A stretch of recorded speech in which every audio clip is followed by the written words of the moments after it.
এই টেবিলটি আসলে আস্ত এক কম্পিউটার স্ক্রিন। সাধারণ টেবিলের মতো গ্লাস প্লেট তো রাখাই যাবে, পাশাপাশি এর উপর যে কোনো ডিভাইস রাখলেই এটি রিড করে নেবে সব তথ্য।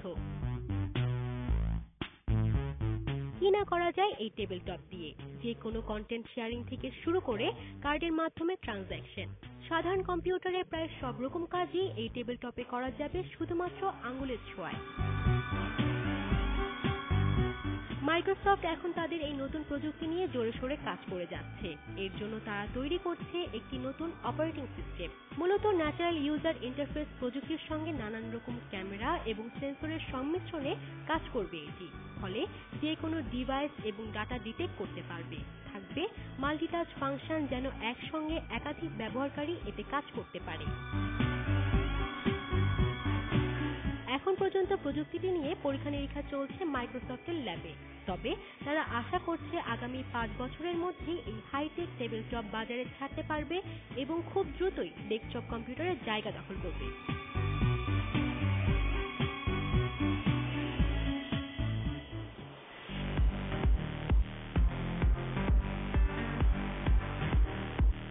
ফ্ল্যাট স্ক্রিন মোবাইলের যুগ শেষ করতে মাঠে নেমেছে স্যামসাং। এই মাসের শুরুর দিকে তারা বাঁকানো ডিসপ্লের নতুন স্মার্টফোন গ্যালাক্সি রাউন্ড বাজারে ছেড়েছে। এ ধরনের ডিসপ্লে এর আগে প্রতিষ্ঠানটির ওএলইডি টেলিভিশনে দেখা গিয়েছিল, তবে মোবাইল ফোনে এ ধরনের ডিসপ্লে এটাই প্রথম।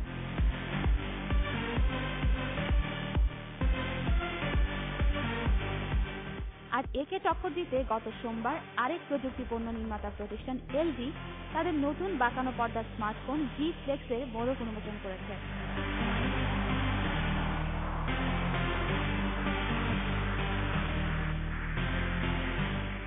জি ফ্লেক্স ও গ্যালাক্সি রাউন্ডের মধ্যেকার মিলটা বাঁকানো পর্দাতে হলেও আছে বেশ কিছু অমিল। আর সবচেয়ে বড় অমিলটা হচ্ছে জি ফ্লেক্সের স্ক্রিনটি হরাইজন্টাল দিক থেকে বাঁকানো, আর গ্যালাক্সি রাউন্ড ভার্টিক্যাল দিক থেকে বাঁকানো। এছাড়াও জি ফ্লেক্সের পর্দা 6 ইঞ্চির কার্ভ সিওএলইডি ডিসপ্লে, যেখানে গ্যালাক্সি রাউন্ডের পর্দা 5.7 ইঞ্চি সুপার ফ্লেক্সিবল অ্যামোলেড ডিসপ্লে। দুটি সেটেই থাকছে 2.3 GHz quad core Qualcomm Snapdragon 800 chipset. তবে গ্যালাক্সি রাউন্ডে আছে 3GB র্যাম, যেখানে জি ফ্লেক্স দিচ্ছে 2GB র্যাম। দুটি সেটেই থাকছে 13 মেগাপিক্সেল রিয়ার ও 2 মেগাপিক্সেল ফ্রন্ট ক্যামেরা।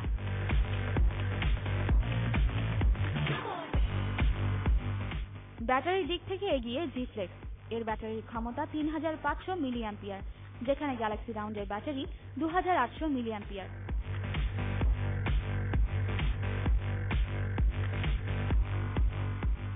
অ্যাপ্লিকেশন ও ফিচারের দিক থেকেও নতুনত্ব এনেছে দুটি সেট। জি ফ্লেক্সের ব্যাক কভারে থাকছে সেলফ হিলিং কোটিং, এতে করে ব্যাক কভারের ছোটখাটো স্ক্র্যাচ বা দাগ নিজে থেকেই মুছে যাবে। অন্যদিকে গ্যালাক্সি রাউন্ডে আছে রাউন্ড ইন্টারঅ্যাকশন নামের একটি ফিচার, যার মাধ্যমে স্ক্রিন বন্ধ থাকা অবস্থাতেও টিল্ট করে বিভিন্ন নোটিফিকেশন দেখা যাবে।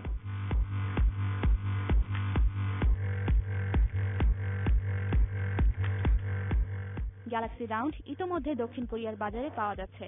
অন্যদিকে নভেম্বরে জি ফ্লেক্সকেও দক্ষিণ কোরিয়ার বাজারে ছাড়বে এলজি।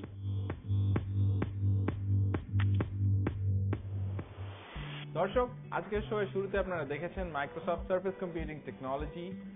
এই টেকনোলজি নিয়ে আমাদের সাথে আজকে কথা বলবেন আসাদুজ্জামান ভাই। হ্যালো আসাদুজ্জামান ভাই, ওয়েলকাম টু দ্য শো।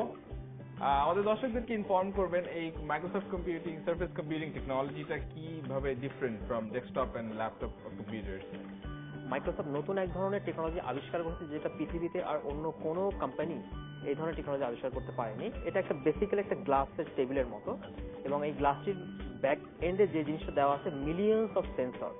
এটার কাজ হচ্ছে আপনি যে কোনো একটা অবজেক্ট যখন আপনার এই কম্পিউটিং সার্ফেসের উপর রাখবেন, ওই সার্ফেসের উপর রাখলে সে অটোমেটিক্যালি ডিটেক্ট করবে যে what kind of object you have put it on the glasses, এবং সেটার ওই অবজেক্টটির প্রত্যেকটা ইনফরমেশন আপনাকে দেখিয়ে দিবে। এই টেকনোলজিটি বেসিক্যালি ডেভেলপ করা হয়েছে নেক্সট জেনারেশনের যে কম্পিউটিং সিস্টেমটাকে চিন্তা ভাবনা করে। তখন এই ধরনের টেকনোলজি থাকবে। চেঞ্জগুলো আসলে পুরোপুরি দেখা যাচ্ছে ল্যাপটপ অর ডেস্কটপ কম্পিউটারকে পুরোপুরি এলিমিনেট করে, রাইট, এই ধরনের টেকনোলজিগুলো বেশি ইউজ হবে। এবং এটি হচ্ছে বেসিক্যালি একটা আপনার ট্রান্সপারেন্ট একটা গ্লাস থাকবে, এবং স্পেশালি গ্লাস সারফেস বলতে তো আমরা দেখা যাচ্ছে এটা সারফেসের উপরে রাখতে হবে, এজন্যই সারফেস বেসিক নাম দেয়া আছে। এটার জন্য স্পেশালি মাইক্রোসফট একটা অপারেটিং সিস্টেম তৈরি করেছে, যেটা আপনার ল্যাপটপ, ডেস্কটপ, সার্ভার রিলেটেড এবং আইপ্যাড এবং আমরা যে মোবাইল ডিভাইসগুলো ইউজ করি সবকিছুর সমন্বয়ে এই মাইক্রোসফট সারফেস কম্পিউটিং টেকনোলজিটা ডেভেলপ করা হয়েছে।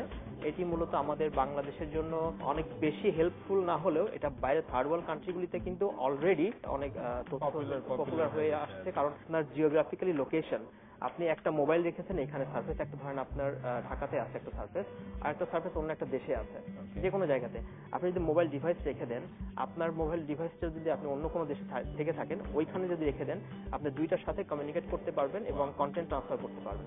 এটার জন্য অনেক হাই স্পিড ইন্টারনেটের প্রয়োজন। থার্ড ওয়ার্ল্ড কান্ট্রিগুলোতে যে ইন্টারনেট ফ্যাসিলিটিসগুলি আছে ওইটার মতো আমাদের এখানে থাকতে হবে, আদারওয়াইজ এই অ্যাডভান্স লেভেলের টেকনোলজি আমাদের দেশে ইউজ করা খুব কষ্ট হয়ে যাবে। তবে এটার অনেক ভালো একটা দিক হচ্ছে যে একটা টেকনোলজির মধ্যে আপনি সব ধরনের কাজ আপনি করতে পারবেন। তো আমরা আশা করছি যে এই ধরনের টেকনোলজি খুব শীঘ্রই আমাদের দেশে অ্যাভেলেবল হবে এবং আমরা এটি খুব সঠিক ব্যবহারও করতে পারবো। ওকে আসাদুজ্জামান ভাই, thank you so much for being in the show আর আমাদের দর্শকদের এই ইনফরমেশন গুলো দেওয়ার জন্য। Thank you so much.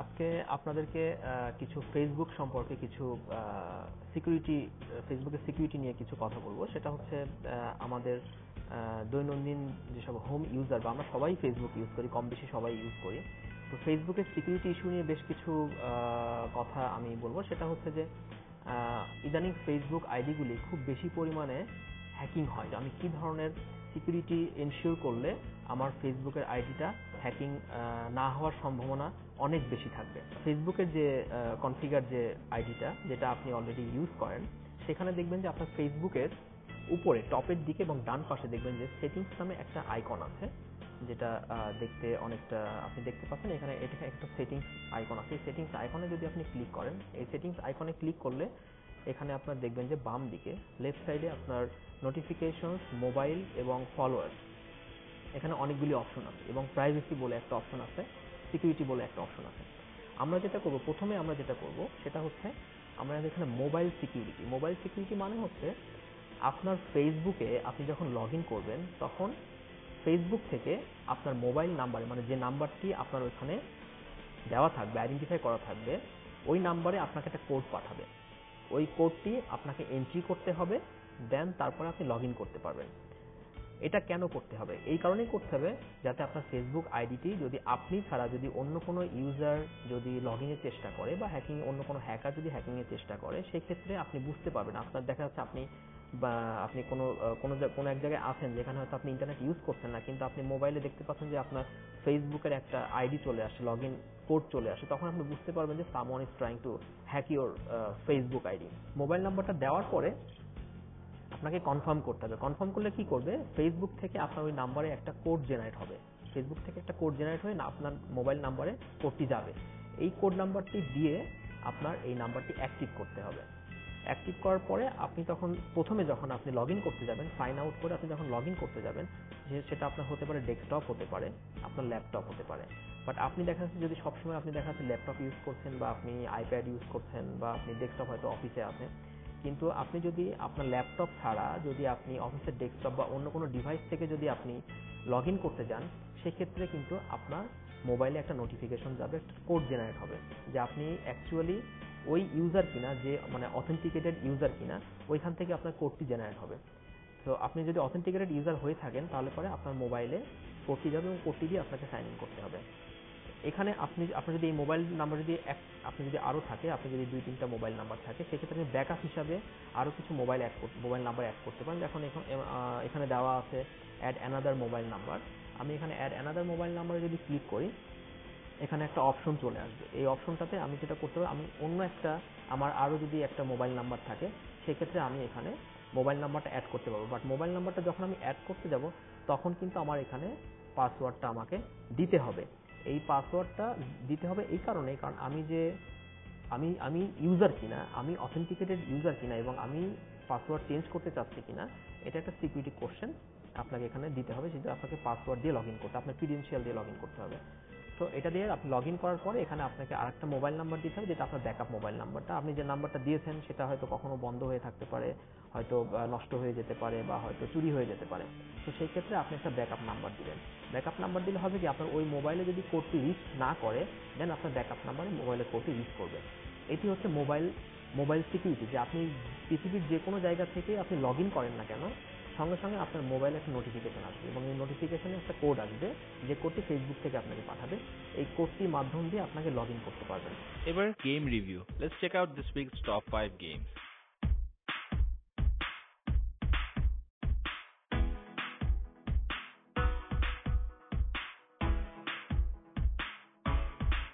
এবার টপ চার্টে নাম্বার 5 এ আছে জু টাইকুন গেমটি।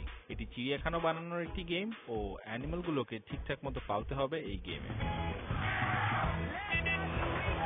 গেমটির লেটেস্ট ভার্সনে অ্যাড করা হয়েছে নতুন অনেক ফিচার, যেমন প্লেয়ার জুতে থাকা অ্যানিমালগুলোর সাথে ইন্টারঅ্যাক্ট করতে পারবে এবং হেল্পের জন্য চাইলে ফ্রেন্ডকেও অ্যাড করা যাবে খেলায়। Xbox One এ খেলা যাবে এটি।